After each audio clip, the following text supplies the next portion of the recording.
որից հետո խոսքը գնում է երկրորդ փուլի մասին, բայց ես հիմա բացատրեմ այդ երկրորդ փուլի մեթոդոլոգիան ինչ է նշանակում։ Երկրորդ փուլը ընդգրկում է այն հարցերը, որոնց լուծումը դեռ պիտի բանակցվեր, այսինքն դրանք ոչ թե իրականացվելիք հարցեր էին, այլ ընդհանրապես նշмарում էին այն հարցերը, որոնց շուրջ պետք է գալ համաձայնության։ Այսինքն մենք խաղաղությունը արդեն հաստատել ենք, լիարժեք, բանակցում ենք այլ չլուծված հարցերի մասին։ Եվ որոնք են այդ հարցերը։ Քելբաջարի եւ Լաչինի վերադարձ Հայաստանը Լեռնային Ղարաբաղին միացնող միջանցքի պահպանումով, սա չլուծված հարց է։ Ինքը որպես նպատակ արտացոլվում է, բայց չլուծված հարց է։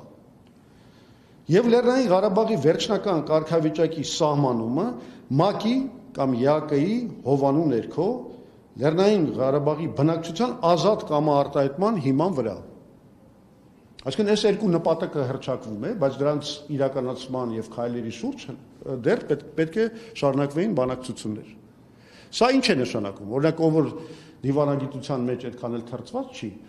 ես դες ասեմ, երբ որ չլուծված հարցերը առանձնացվում են մի փաթեթի մեջ, դա նշանակում է, որ այդ հարցերի լուծումը դառնում է փոխկապակցված։ Դրա մասին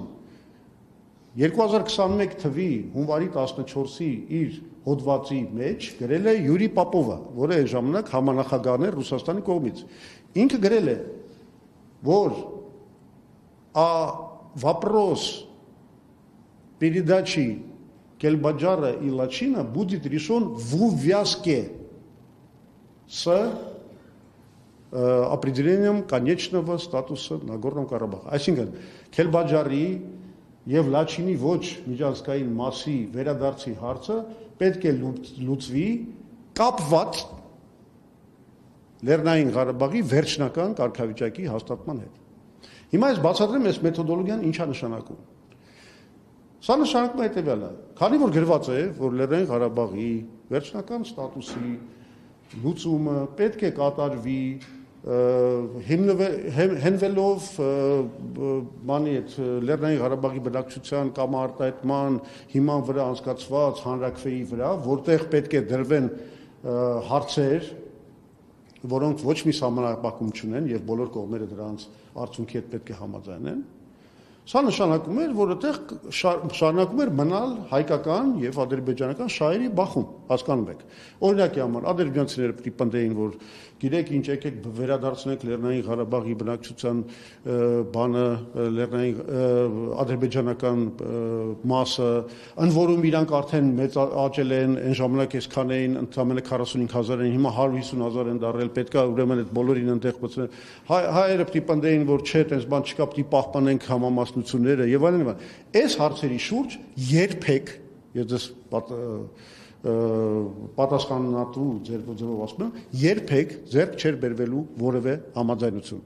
Եվ բոլորը գիտակցաբար գնում էին այս պլանի իրականացմանը, որովհետև այս հարցերի շուրջ, քանի որ չէր ձեռք բերվելու համաձայնություն, ամբողջ իրականացումը խաղաղության պլանի կավարտվեր առաջին փուլի իրականացմամբ։ Ինչը նշանակում է, որ Հայաստանը եւ Արցախը լեգիտիմորեն կպահպանեին իրենց վերահսկողությունը ամբողջ Լեռնային Ղարաբաղի, Արցախի վրա, գումարած դրանք Քելբաջարն ու Լաչինը, ընդ որում երաշխավորված խաղաղության պայմաններում։ Սա էր ամբողջ այս պլանի էությունը։ Իսկ եթե հանգարցակի Ադրբեջանի համար շատ կարևոր դառնար Քելբաջարի եւ Լաչինի ոչ միջանցքային մասի վերադարձը, Ադրբեջանը պետք է գնար արմատական զիջումների Լեռնային Ղարաբաղի կարգավիճակի վերջնական կարգավիճակի հաստատման հարցում։ Այսինքն ստեղծում էինք խաղաղություն, իսկ օդում կախում էինք ապագա սերունդների համար մի հնարավորություն, որ ի վերջո կարող է Քելբաջարը հետ գնա Ադրբեջանին, բայց Լեռնային Ղարաբաղի անկախության ճանաչման գնով Ադրբեջանի համար։ Այսինքն ես չգիտեմ, սրանից լավ պլան մեկ էլ բանն էր, 97 թվականի փուլային պլաններ։ Դրա մասին խոսանք, եթե հարցեր հնչեն։ Բայց սա իրականում ես չգիտեմ, այստեղ թերությունը որն է այս պլանի մեջ։ Այսինքն ոնց կարելի է ստանալ sense այսպեսի պլան, ընդ որում երկու անգամ, մի անգամ ապրիլին 19 թվականի, մյուս անգամ արդեն հունիսին եւ ուղղակի չընդգրկվել այս բանակցությունների մեջ ամբողջ սրտով, եռանդով, ջերմեռանդությամբ, որպեսզի մենք ստանանք այս երանելի խաղաղությունը։ Եվ սա այս հարցադրումը մեզ շատ տենց բան ձևով բերում է դեպի երկրորդ հարցը, թե ինչ է եղել այս պլանին Նիկոլ Փաշինյանի շատ սահուն ձևով մենք գալիս ենք այս հարցին։ Ինչ է եղել Նիկոլ Փաշինյանի պատասխանը այս պլանին։ Ուրեմն նախ եւ առաջ արձանագրենք, որ Նիկոլ Փաշինյանը իր պատասխանը չի հրապարակել։ Չի հրապարակել։ Ինչպես նաեւ ի դեպ չի հրապարակել Լևոն Տեր-Պետրոսյանի պատասխանները, չի հրապարակել Ռոբերտ Քոչարյանի պատասխանները Մինսկի խմբի համանախագահության առաջարկներին, չի նաև հրապարակել Սերժ Սարգսյանի պատասխանները բացառությամբ իր դիմումին Պուտինին։ Գիտեք, երկու հատ նամակ է հրապարակել եւ բնականաբար չի հրապարակել Նիկոլ Փաշինյանի պատասխանը։ Մենք հարցա չէ առաջանում։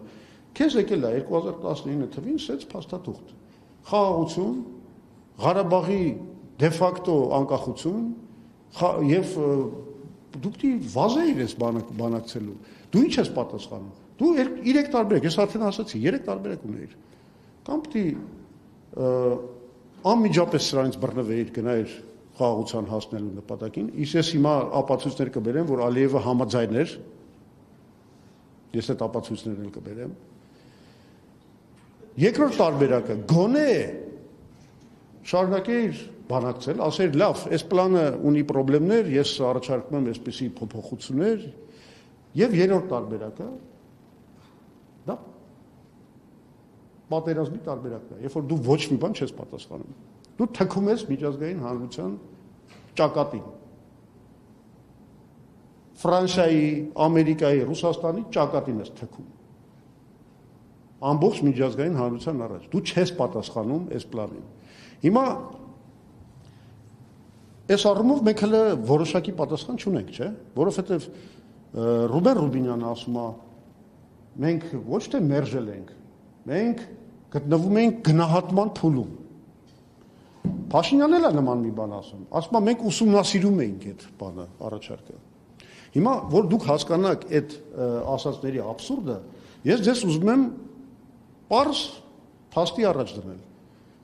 Հայաստանը ստանում է այդ առաջարկները 2019 թվականի ապրիլին եւ հունիսին եւ մինչեւ ընդհուպ 2020 թվականի սեպտեմբերի 27-ը, երբ Ադրբեջանը հարձակվեց Հայաստանի վրա եւ Ղարաբաղի վրա, գտնվում է գնահատման փուլի մեջ։ Պատասխան չի տալիս։ Այսինքն ինչքան ժամանակ է պետք, որ դու պատասխանես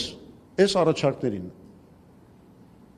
Ես այս հարցը իզուր չեմ տվել, մի հատ պատմական օրինակ եմ ուզում բերեմ։ Գիտեք, որ ասենք 1904 թվականի ռուս-ճապոնական պատերազմը սկսել է այն պատճառով, որ Նիկոլայ II-ը ժամանակ չի գտել Ճապոնիայի նոտաները եւ նամակները կարդալու համար։ 3 ամիս մարդիկ ուղարկել են ինչ որ բաներ են, վեճեր են եղել, չի պատասխանել։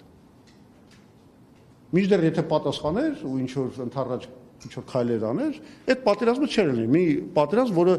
այնքան խայտառակ պատերազմ դարավ Ռուսաստանի համար, որ սկսվեց առաջին ռուսական հեղափոխությունը, դրանից հետո կորուստներ, կորցրեցին Սախալինի կեսը եւ այլն եւ այլն։ Բայց այդ խայտառակությունից հնարավոր էր խուսափել, բայց Ռուսաստանը մեծ երկիր է, ինքը իրան կարա թույլ տա նման կորուստներ։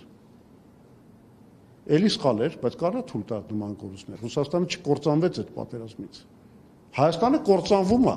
Արցախը ոչնչացավ։ Նիկոլ Փաշինյանը չի պատասխանել, իսկ հիմա ես դες կապված եմ ավելի ճիշտ, ինքը պատասխանել է։ Ինքը չի պատասխանել դիվանագիտական խողովակներով։ Ինչպես մենք հասկանում ենք Փաշինյանի եւ Ռուբինյանի բացատրություններից։ Բայց ինքը պատասխանել է հրապարակային իր ելույթներով եւ քայլերով։ Այդ քրոնոլոգիան էլ ձեզ ասեմ։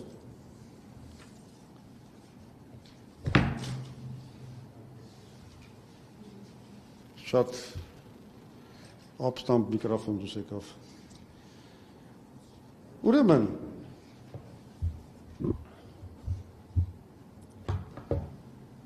ասում եմ ձեզ, ավելի լավ էր ինքը պատասխաներ, քան չպատասխաներ։ Չպատասխանելը ամենասարսափելի